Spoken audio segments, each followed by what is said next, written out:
विकास एक नॉर्मल सा इंसान था जो अपनी ज़िंदगी में बहुत खुश था। एक बार उसकी ज़िंदगी में एक ऐसा मोड़ आता है जो कोई भी इंसान एक्सपेक्ट नहीं करता, यानी कि उसका 9 साल का जो रिलेशनशिप था वो अचानक से एंड हो जाता है। जो लड़की थी उसने धोखा दिया और वो किसी दूसरे लड़के के साथ में शादी करके भाग गई। विकास से ये गम बर्दाश्त नहीं हो पाया और वो लड़का डिप्रेशन में चला गया। डिप्रेशन की वो दवाइयाँ वगैरह ले रहा था, लेकिन इन्हीं सब चीज़ों के बीच में उससे एक इतनी बड़ी भूल हो गई जिसके चलते उसका सामना एक ऐसी शैतानी ताकत से हुआ जिसका अंदाज़ा कोई नहीं लगा सकता। तो क्या है पूरा का पूरा मामला, ये मैं डिटेल में आपको बता देता हूँ। विकास और प्रिया दोनों 9 साल के रिलेशनशिप में थे और ये लोग स्कूल टाइम से ही रिलेशनशिप में थे और एक तरीके से विकास ने तो भाई उसको अपनी वाइफ ही मान लिया था। विकास इतना ज़्यादा अच्छा अर्न नहीं करते थे, कुछ 12-15 हज़ार रुपये महीना ही, और ये जो चीज़ थी ये प्रिया को बर्दाश्त नहीं थी। प्रिया ने एक बार किसी दूसरे लड़के के साथ में यहाँ पे अरेंज मैरिज कर ली और विकास को कानों कान इसकी खबर नहीं हुई। इसी के चलते वो इतना डिप्रेशन में चले गए कि उनको यहाँ पे दवाइयों की भी ज़रूरत पड़ने लगी। घर वालों ने भी इस चीज़ को बहुत देखा और वो भी बहुत सपोर्ट करते थे। दवाइयाँ वगैरह सब चल रही थी और इसी बीच विकास ने एक फ़ैसला किया अपनी ज़िंदगी में कि वो दिल्ली को अब छोड़ देंगे, क्योंकि दिल्ली में ही वो रहे थे, पले बड़े थे, जन्म भी यहीं हुआ था और यहीं उनकी मुलाकात प्रिया से भी हुई थी।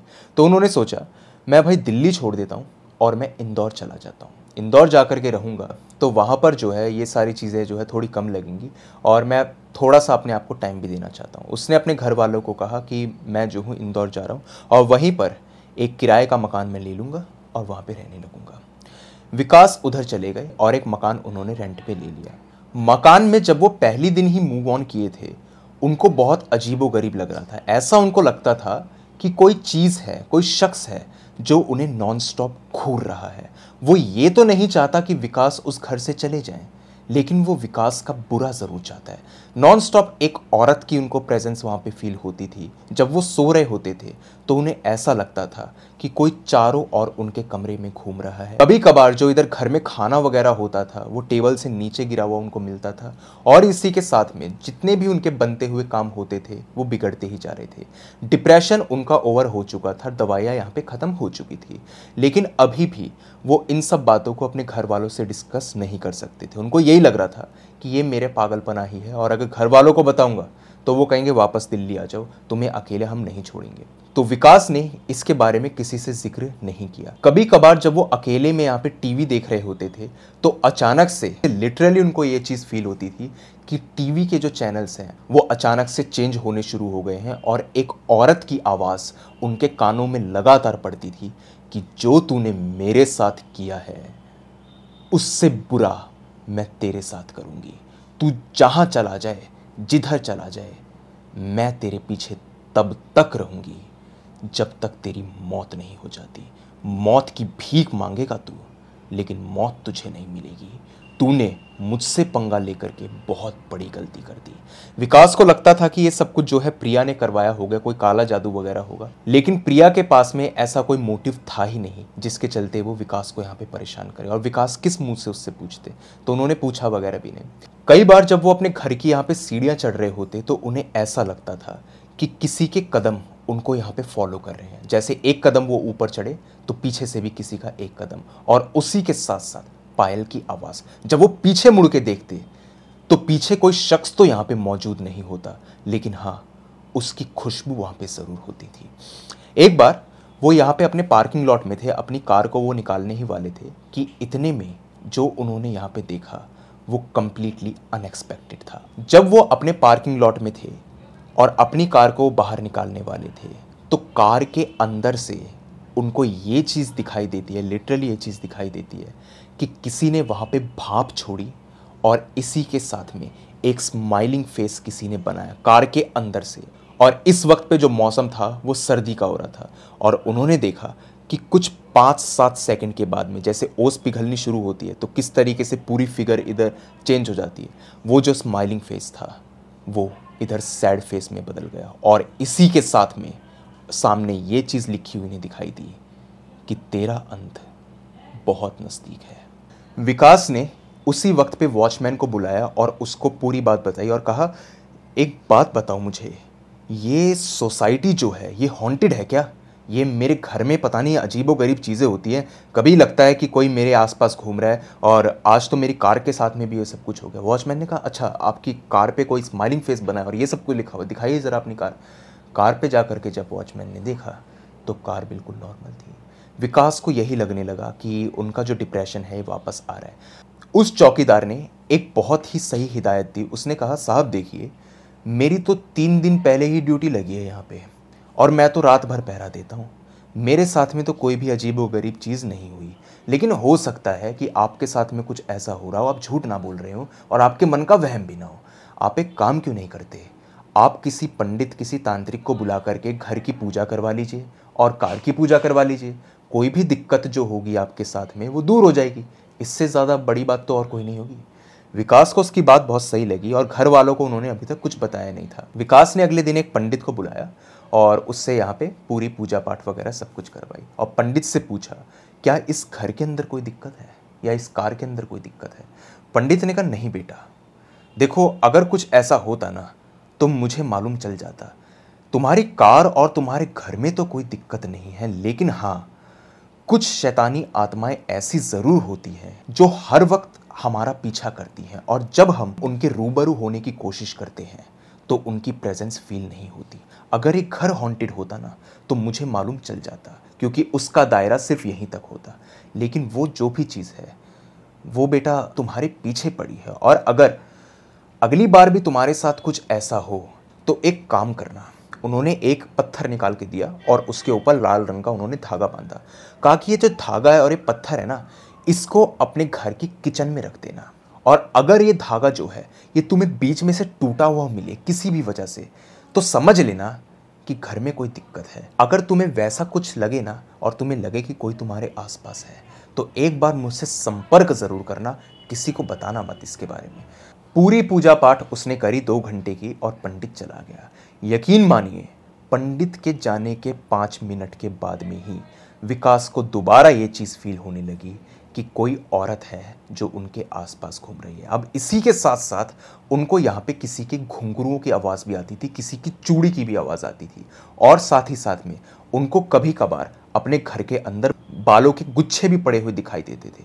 अब इसका मतलब साफ था कि घर के अंदर तो नहीं, लेकिन इधर विकास के ऊपर किसी ना किसी का साया ज़रूर था। उन्होंने ये बात पंडित को बताई ही नहीं। उनको ये लगा था कि अगर मैं पंडित को ये बात बताऊंगा तो शायद वो पैसे वगैरह ज़्यादा मांगेगा और ये मेरे पागलपना ही हो सकता है और शायद से कोई दूसरी बीमारी मेरे ऊपर हावी हो गई हो, बाइपोलर डिजीज़ हो गई हो, कोई चीज़ हो गई हो। उन्होंने यहाँ पे अपने डॉक्टर से कंसल्ट किया। डॉक्टर ने कहा, हाँ तुम्हें डिप्रेशन ही है और ना तुम ना थोड़ी बहुत और दवाइयाँ ले लो, मैं तुम्हें दवाइयाँ लिख के देता हूँ, ये सब कुछ लो और नींद तुम पूरी ज़रूर किया करो। अब जब वो सोते थे तो उन्हें सोते हुए ऐसा फील होता था कि कोई उनके हाथ को यहाँ पे कस के पकड़ रहा है नींद के अंदर ही, और जब वो उठ के देखते तो उनके हाथों के ऊपर सचमुच किसी के निशान मौजूद होते थे। कभी कभी उनकी गर्दन के ऊपर किसी के खरोच के भी निशान मिलते थे और जब वो उठते थे तो एक आवाज़ उनके कानों में पड़ती थी, जहाँ जाना चाहता है चला जा, मैं तेरा पीछा नहीं छोड़ूंगी, तूने मुझे अपने पास बुलाया है, मैं तुझसे दूर नहीं जाऊंगी। विकास को समझ नहीं आता था आखिर उन्होंने किसको बुलाया है और कौन उनकी जान के पीछे पड़ा है। विकास ने इधर फैसला कर लिया कि ये घर जो है, ये अपार्टमेंट जो है, यही हॉन्टेड है, मैं इसको छोड़ रहा हूँ और इधर से मैं चला जाता हूँ। उस जगह को उन्होंने छोड़ दिया और वो किसी दूसरी सोसाइटी में चले गए। दूसरी सोसाइटी में जब वो गए तो वहां पर भी ये सारी चीजें होने लग गई और इसी के साथ में इन सब चीजों की इंटेंसिटी डे बाय डे बढ़ती ही जा रही थी। अब एक रात को विकास के साथ में ये हुआ कि वो एक वेब सीरीज देख रहे थे और देखते देखते ही जैसे ही उन्होंने यहाँ पे टीवी को बंद किया तो उन्हें यहाँ पे सचमुच एक औरत खड़ी हुई दिखाई दी जो हंसते हुए उनके बेडरूम के अंदर जाके गायब हो गया। जब लाइट जला करके देखा गया तो वही खुशबू उस औरत की मौजूद थी, लेकिन औरत का नामो निशान कहीं पर नहीं। विकास ने ये बात अपने सगे भाई को बता दी और कहा कि देख, तू मम्मी पापा को मत बताइयो, नहीं तो वो मुझे पागल समझेंगे, मेरे ऊपर अब दवाइयों का भी असर नहीं हो रहा। उसके भाई ने कहा, हो सकता है कि तुझे यहाँ पे प्रिया की याद आ रही हो और तू सचमुच यहाँ पे ज़्यादा कुछ अज्यूम करने लग गया। उसने कहा नहीं भाई, मेरी बॉडी को किसी ने छील भी दिया था एक रात को, तो और कल मैं जब सीरीज़ देख रहा था तो ये सब कुछ मेरे साथ हुआ। उसके भाई ने कहा ठीक है, मैं तेरे साथ आकर के रह लेता हूँ और मैं देखता हूँ कि अगर ऐसा कुछ है तो मेरे साथ भी होगा, या फिर अगर तेरे साथ भी हो रहा है तो कम से कम मैं देख तो पाऊँगा। वो उनका भाई जब उनके साथ में रहने के लिए आया, उसके साथ में कुछ भी अजीबोगरीब नहीं हो रहा था। लेकिन उसी रात को जब वो सो रहा था, उसको किचन में किसी के कुछ चबाने की आवाज़ आ रही थी।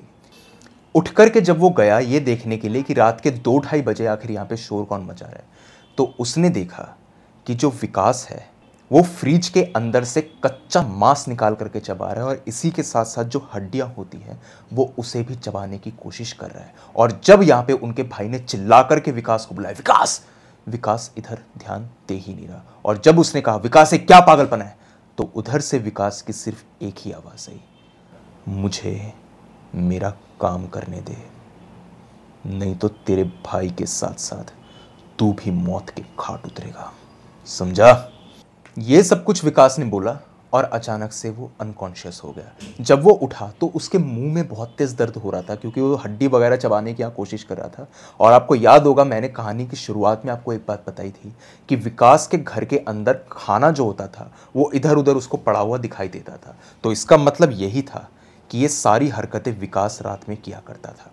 विकास के भाई को ये बात समझ आ चुकी थी कि ये सब कुछ जो है डिप्रेशन या किसी और तरीके की मेडिकल प्रॉब्लम नहीं है, इसके ऊपर ज़रूर कोई ऊपरी हवा हावी हो चुकी है। उसने यहाँ पे अब अपने किसी फैमिली पंडित से डिस्कस किया और उसको सारी बात बताई। उस पंडित ने आकर के विकास से पूछा कि बेटा तुमने जाने अनजाने में कोई ऐसी भूल चूक कर दी है, कोई ऐसा टोना टोटका कर दिया है जिसके चलते तुम्हारे साथ में ये सब कुछ हो रहा है, तो मुझे बताओ, क्योंकि ये सब कुछ जो है ये टोने टोटके के सिम्टम ही है। उसने कहा नहीं मैंने ऐसा कुछ नहीं किया, और मैं तो बस नॉर्मल ही अपने घर जा रहा था, पता नहीं ये सब कुछ क्या हो गया। उसने कहा तुमने रास्ते में जाते हुए कभी किसी चौराहे पर किसी चीज़ को यहाँ पे उल्टा सीधा बोल दिया, कुछ थूक दिया हो या लात मार दी हो तो बताओ। तो विकास ने बताया कि हाँ, एक बार जब वो डॉक्टर के क्लिनिक से वापस आ रहा था तो चौराहे पर दिवाली के वक्त पे यहाँ पे कुछ चावल, सिंदूर, इसी के साथ में काले रंग का कपड़ा और एक छोटी सी गुड़िया रखी हुई थी। उस गुड़िया को देखते हुए उसने खींच के लात मारी और इसी के साथ में वो जितना भी सामान था उसको इधर उधर उसने कर दिया और वो चुपचाप अपने घर आ गया। पंडित को देर नहीं लगी समझने में कि ये सब कुछ जो है इसका कनेक्शन डायरेक्ट उसी से है। ये सब कुछ जब पंडित विकास को बता रहा था तो लिटरली पंडित और विकास के भाई ने एक चीज़ बहुत शॉकिंग देखी जो शायद कोई भी इधर विश्वास नहीं कर पाएगा। अचानक से विकास ने यहाँ पे उल्टी करी और उसके मुंह से बालों का गुच्छा और इसी के साथ साथ एक बहुत ज़्यादा लंबी कील निकली। अब वो कील किसकी थी इसका जवाब आज तक नहीं पता, और उसके बाद उसने खून की उल्टी करना शुरू कर दिया। और इसी के साथ साथ एक बदली हुई आवाज़ में उसने पंडित को कहा, अगर तू भला चाहता है ना अपना पंडित, यहाँ से चला जा। इसने मुझे अपने पास बुलाया है और अब मैं इसको छोड़ूंगी नहीं। इतना बोलने के बाद में वो दोबारा से नॉर्मल हो गया। और जब विकास वापस होश में आया तो पंडित ने उससे पूछा कि तुमने किसको बुलाया था, क्या तुमने उस टोटके को कुछ लात मारते हुए बोला भी था। तो विकास ने कहा हाँ, जब वो गुड़िया वहाँ पे पड़ी हुई थी तो मैंने ये बात बोली थी कि इस प्रिया से अच्छी कम से कम ये गुड़िया है, अगर इसके अंदर कोई चुड़ैल या डायन है तो मैं तो उससे भी शादी कर लूँ, लेकिन उस प्रिया की तो मैं मरते दम तक शक्ल नहीं देखना चाहता। और ये बोलने के बाद में उसने लात मारी थी। पंडित ने ये बात बोल दी कि भाई इसका इलाज मेरे पास में नहीं है, और अगर मैं इस चुड़ैल से यहाँ पे इसको छुटकारा दिलवाने की कोशिश करूँगा तो इसमें मेरी जान को भी खतरा है। उसने किसी यहाँ पे एक साधु के बारे में बताया जो वाराणसी में रहता था और उससे उन्होंने कांटेक्ट करवाया।